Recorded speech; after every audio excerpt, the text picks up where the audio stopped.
Merhabalar, ben Huri. Huri Metek Mutfak'ta mutfağıma hoş geldiniz. Sizler için kat kat ayrılan ıspanaklı börek tarifi hazırlıyorum. Tarifimiz için 2,5 su bardağı ılık su,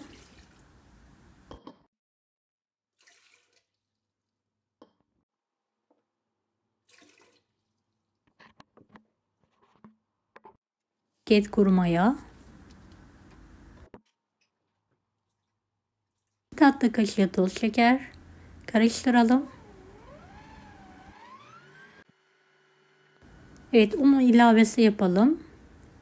2 tatlı kaşığı tuz ekleyelim.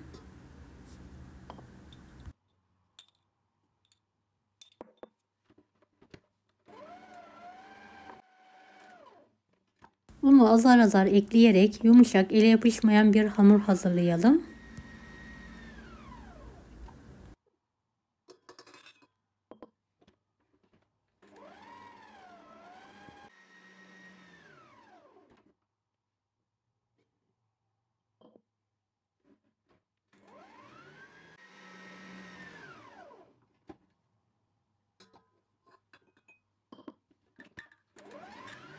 Beni hangi ülkeden veya şehirden izliyorsunuz merak ediyorum. Yoruma yazarsanız sevinirim.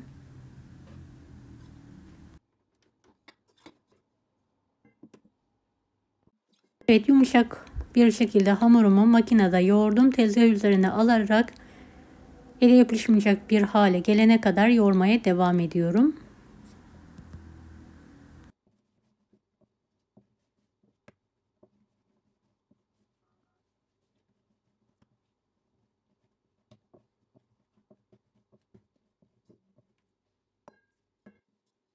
Kapatıyorum ve mayalanmaya bırakıyorum.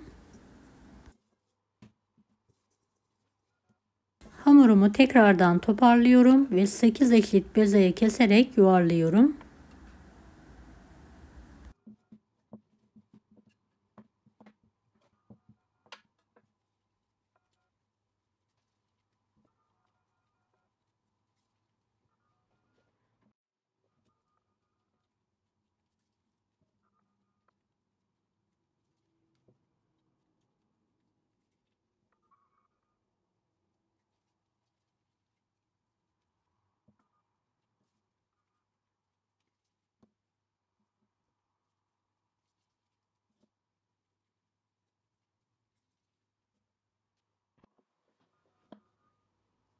Dakika dinlendirdim bezeyi açıyorum.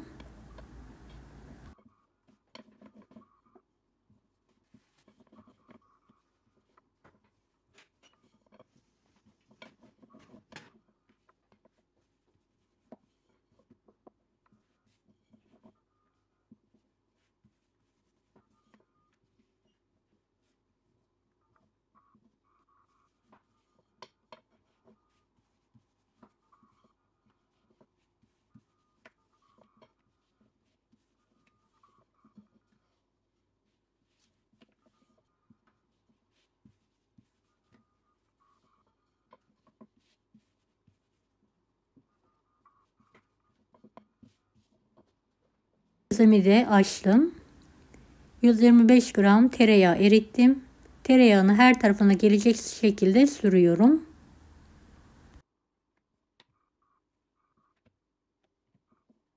Sağlıyorum.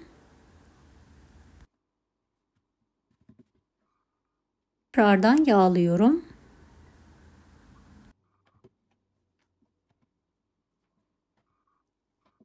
Evet, katlayalım. Katladığımız yere tekrardan yağ sürelim. Ispanaklı iç harcım var. Katladığım kısma bolca koyuyorum. Ve videodaki gibi kapatıyorum. Kenarlarına sıkıca bastırıyorum. Ters çevirerek fırın tepsisinin içine alıyorum. Evet, diğer bezeleri de aynı şekilde hazırlamaya devam ediyorum.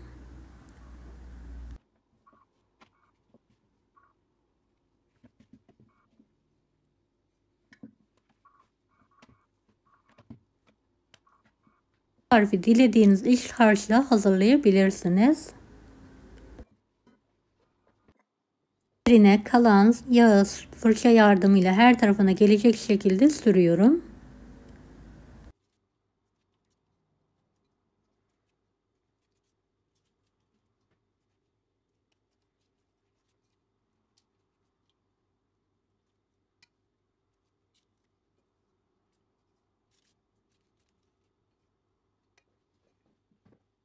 Bir bıçak yardımıyla keskin bir şekilde kesiyorum.